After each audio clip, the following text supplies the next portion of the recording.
CCTV가 입수됐는데 일단 하나씩 CCTV부터 보면서 이야기 나눠보죠. 첫 번째 CCTV. 해당 펜션에 지금 이 남편을 살해한 고모 씨의 차량이 지금 들어가는 장면이에요. CCTV에 잡혀 있고, 자, 지금 펜션 입구로 지금 들어가는 장면이에요.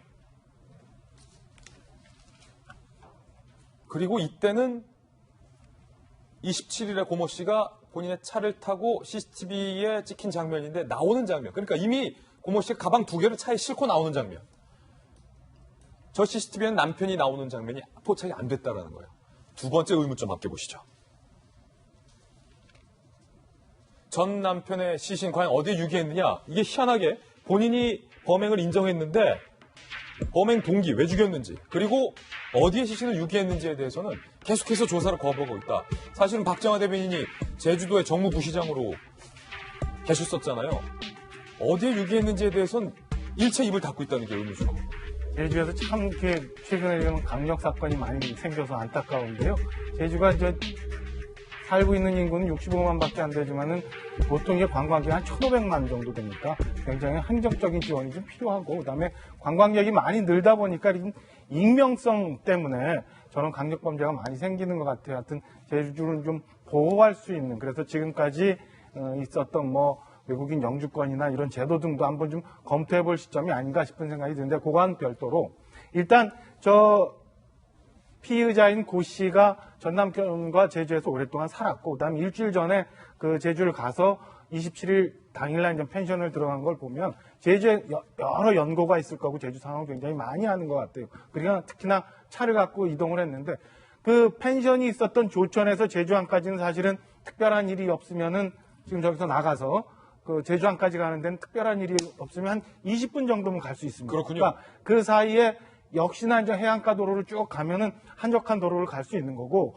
그 다음에 배에 타서 완도항까지 가는데도 사실은 오랜 시간이 많이 걸리지 않는데, 그 안에서 CCTV가 배에 다 설치가 되어 있었다면 모르지만 여러 가지 일들이 또 생길 수가 있어요. 그리고 완도에서 거주하고 있는 청주까지 갈 때도 굉장히 많은 일들이 있었기 때문에 사실은 경찰이 수사를 좀 더 좀 잘하면, 그 다음에 시간이 좀 확보가 되면 그 시신을 어떻게 유기했는지가 분명히 나올 텐데요. 하여튼 이해할 수 없는 부분들이 너무나 많고, 아직도 여전히 언론 보도를 통해서 확인은 안 되지만은 피해를 당한 전 남편과에 있었던 아들이 현장에 있었는지 없었는지, 그 다음에 이동을 같이 했는지 안 했는지, 이런 것도 확인이 되지 않는 상황이니까 좀 더 봐야 될 것 같습니다. 확인이 됐던 펜션에서는 아까 이미 보도가 다 나왔으니까 혈흔이라고 했지만 혈흔뿐만 아니라 뼈가루도 나왔다고 하고요. 예. 청주에서는 흉기라고 우리가 표현을 했지만 거기에 톱도 있었다는 게, 과연 혼자 저런 일을 할 수 있었을까? 이런 것도 좀 확인해 봐야 될 대목인 것 같습니다. 그런데 의문점은 또 있습니다. 바로 석 달 전에 다른 남편과 재혼을 한 사이에서 이 아들이 숨졌는데요. 경찰은 이 아들이 석 달 전에 숨진 것도 상당히 의문스럽게 보고 있다는 겁니다. 두 사건의 연관성에 대해서도 경찰은 현재 보고 있는데, 2년 전 사망한 A씨와 이혼한 후에 B씨와 재혼한 고씨. 그런데 지난 3월 2일 청주의 아파트에서 이 여성의 의붓 아들이 사망을 했다는 거예요. 그러니까 재혼한 남편의 아들인 거죠. 사인은 질식사 가능성 소견이 나왔는데 정확한 사인이 특정이 안 됐다. 사건 당일 오전 고씨 부부는 자고 일어나니 아이가 죽어 있어서 신고했다. 현 남편 B씨는 경찰 조사에서 내 다리가 아이 배 위에 올라가 있었던 것 같다라고 진술을 했다는데, 허나 소장님. 네. 공교롭게 석 달 전에는 아들이 숨지고, 그리고 석 달 후에는 전 남편을 살해했단 말이에요.